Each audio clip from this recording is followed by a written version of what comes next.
میں اللہ پہ قربان جاؤں صدقے جاؤں کہ اس نے بھی توبہ کا دروازہ ایسا کھلا رکھا ہے، نہ کوئی عدد کی قید ہے، نہ کوئی عمر کی قید ہے، نہ یہ کہتا ہے 1000 دفعہ توڑ دی تو پھر قبول نہ ہوگی، نہ یہ کہتا ہے 60 سال عمر گزر گئی تو پھر توبہ قبول نہ ہوگی، بلکہ کہتا ہے ما لم یغرغر، جب تک تیرے گلے کا سانس باقی ہے تیری توبہ کا انتظار رہے گا۔ اور پھر ساتھ یہ کہتا ہے کہ تو اتنے گناہ کر کے زمین سے اٹھا کر آسمان کی چھت کو لگا دے، پھر ایک دفعہ کہہ دے یا اللہ معاف کر تو میں سارے ہی معاف کر دوں گا، ولا ابالغ، مجھے پرواہ بھی نہیں ہوگی، پرواہ بھی نہیں ہوگی۔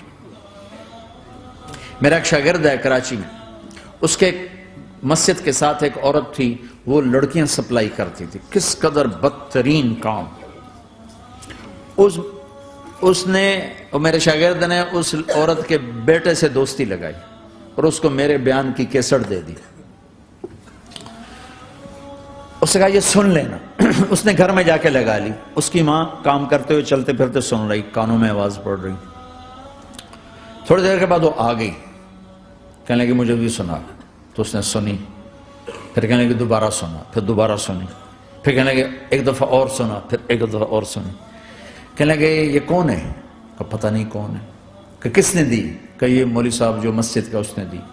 تو اس نے بیٹے کو لیا اور مسجد کے دروازے پر آ کے، لوگ تراویح پڑھ کے نکل رہے تھے، انہوں نے کہا میں یہاں کے امام سے ملنا چاہتی ہوں۔ تو آ گیا، امجد نام ہے اس کا، کہا مولوی صاحب یہ کیسٹ آپ نے دی ہے؟ کہا جی۔ یہ کون ہے؟ کہ میرا استاد ہے۔ کیا نام ہے؟ طارق جمیل۔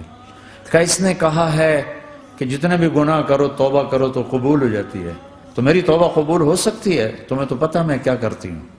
کہا ہاں بی بی توبہ تو سب کی قبول ہے۔ کہا اچھا پھر میں تمہیں گواہ بناتی ہوں، میری توبہ، میری توبہ۔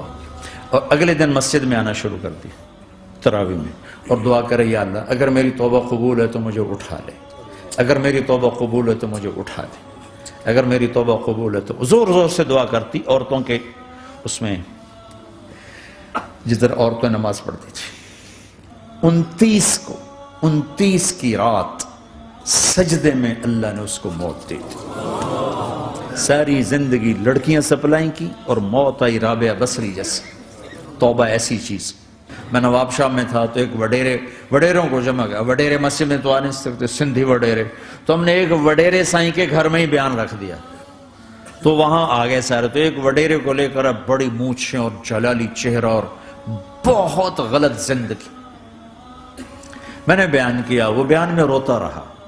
جب میں نے کہا ہاں بھائی توبہ، میں ہر بیان میں یہ کرتا ہوں کوشش، شاید کوئی ایک آدمی میرے ذریعے سے توبہ کر جائے تو میری بخشش کا سامان بن جائے، تو اس نے زور سے کہا اللہ سائیں توبہ، اللہ سائیں توبہ، اللہ سائیں توبہ۔ ساری زندگی کی غفلتیں تھیں۔ گھر گیا اور یہ ظہر پہ بیان ختم ہوا ہے اور مغرب پہ اس کی موت واقع ہو گئی۔